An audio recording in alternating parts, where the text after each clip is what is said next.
Jonas Herbie, thank you so much for your time. Melbourne here holds the world record for the city lockdown the longest. So believe me, what you're about to say is of great interest here.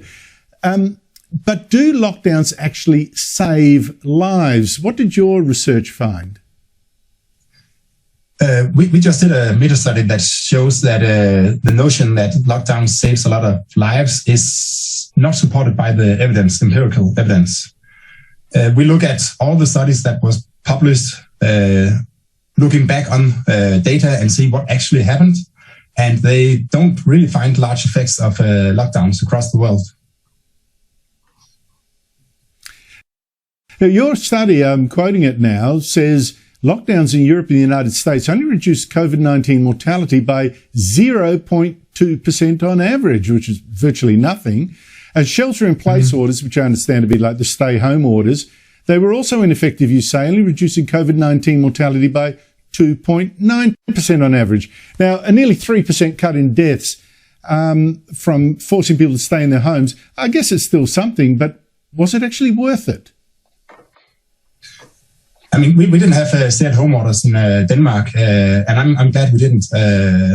There's always a trade-off between risk and like staying alive and living your life. And I think that our government at this issue, staying at home orders, I think they chose the right decision and let people choose how to protect themselves from the virus and live their lives with the risk there are. But it seems so counterintuitive, your findings. I mean, to me, you know, it sounded logical at first that keeping people locked up in their homes, that's going to stop the spread of the virus and hence it would save lives. Why do you think that didn't turn out to be the case, according to your research? Yeah, so we only look at the effect of lockdowns. We don't look at why lockdowns weren't effective, but we have some thesis on that, and we think that the main reason is that people take care of themselves and their relatives. So when the what's called case numbers are very high, people social distance and stay at home voluntary. And if people stay at home or go out and are careful when they leave their house, then you wouldn't expect to see an effect of a mandate because most people don't want to get sick, and most people don't want to infect their colleagues or parents or friends. So I think that's a major reason why we don't see a large effect of lockdowns.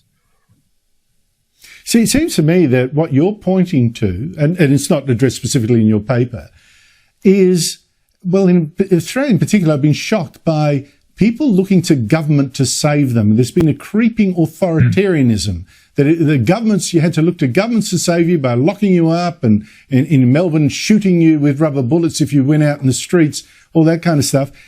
When in fact, what you're suggesting is that you can rely on people taking the most, the proper steps to, some basic steps to protect themselves, and just trust them a little more. Is that correct?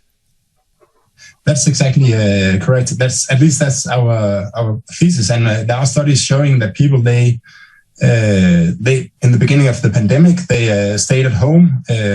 For instance, there's one study showing that stay-at-home orders in the US didn't affect people's the percent of their time they stayed at home because they voluntarily stayed at home before the orders were issued. But there's also other things happening. For instance, there's a limit to how many how much the state can regulate. The virus spread through a lot of different channels, and it matters how much distance you keep if you meet with your friends outside or inside. So there's so many things going on, and just using stay-at-home orders and closing down businesses don't necessarily limit that many. That's the largest share of the ways the virus can spread, because a lot of people get infected in the families and at work, and when they receive care from care workers, and governments across the world haven't shut that down. So I think that's basically what's the one thing I disagree in what you just said was The one thing I disagree in what you just said is a limit to what government can regulate. You haven't lived in Victoria. I tell you what, they even ban children from going to playgrounds. I mean, there's no limit to what that government thought it could regulate. Yeah, but that's actually thank you so much indeed for your time. And I think people should really look at your research. I think it's a very valuable message, because this won't be the last virus, and probably not even the last variant of this virus. So thank you so much for your time.